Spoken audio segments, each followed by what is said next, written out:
bang nagiging reaction o ginagawa ng babae kapag nabitin pagdating sa gerger? So for today's vlog, yan po yung ating pag-uusapan, pero bago yan, mag-subscribe ka na po muna. Maraming salamat. God bless po. So may nagtanong po kasi sa akin, Lods, na isa kong viewer. Sabi niya, kapag nabitin po ba ang babae sa gerger, posible bang maghanap ng ibang imbutido? Ang sagot po niya, Lods, ay depende. Kung araw-araw niyo po siyang binibitin, no? Isang taon na kayo, lagi mo nang binibitin ng isang taon. Minsan, hindi mo lang magawa siyang makasatisfy. I mean, lagi siyang bitin sa'yo. Bibihira siya masatisfy sa'yo.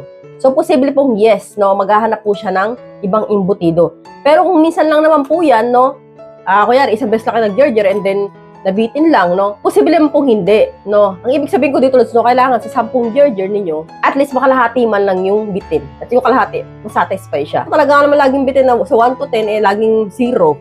Doon po, posible pong yes, maghahanap po yan ibang imbutido. Kasi po kami po mga babae, Lods, hinahanap din po namin yung satisfaction pagdating sa lalaki. So kapag po ang lalaking boyfriend namin ay boring, no? Pagdating po sa gerger, nagiging dahilan din po yan para po maghanap ng isang babae, no?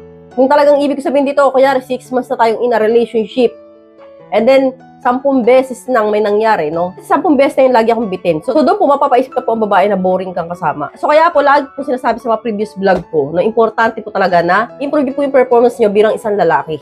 So hindi lang po yung, kayo lang po yung laging sisiyahan, and then yung babae, laging tinbi. So kapag po kasi ganun, Lods, nagiging dahilan po yan para po ang babae talaga nga naman magharap ng iba. Pero kung katulad nga po ng sinabi ko, hindi naman po laging ganun, minsan na lang, ba pwedeng naubusan lang kayo ng oras, ba pwedeng tumawag yung asawa mo. O kaya baka naman pwedeng may dumating, po na tinbi. So okay lang po yung gano'n. At least kailangan naman po na satisfy mo po siya. So hindi lang po laging tinbi. So malalaman nyo po, Lods, kapag nabitin si Inday, unang-una puntahan nyo po yung history niya sa room. No? Manonood po yun ng mga bakbakan video. No? Ang babae po, ginagawa rin po ng babae yan kapag hindi po sila nasatisfy sa partner nila. Yun na po yung next nilang gagawin. So para rin po kami mga lalaki, Lods. No? Alam po, ang pagkakaiba kasi kayo dinadownload nyo po sa gallery niyo, masyado po kayong obvious. So hindi po namin katulad na hindi po namin ginagawa yun o bibihira po yung babaeng gumagawa ng gano'ng kadalasan, talagang direct kami, no? Doon po talaga namin pinapanood yun. So kayo kasi dinadownload nyo, ang dami sa gallery. So kaya po, yun po yung pagkakaiba ng babae sa lalaki. So masyado po kayong halatado, hindi po tulad ng babae na medyo malinis magtrabaho, no? Medyo mahirap hulihin sa madaling salita. So hanggang dito na lang po tayo, mga Lods. I hope you learned something in this video. More videos to come, so stay connected and see you again to my next video. God bless, bye-bye!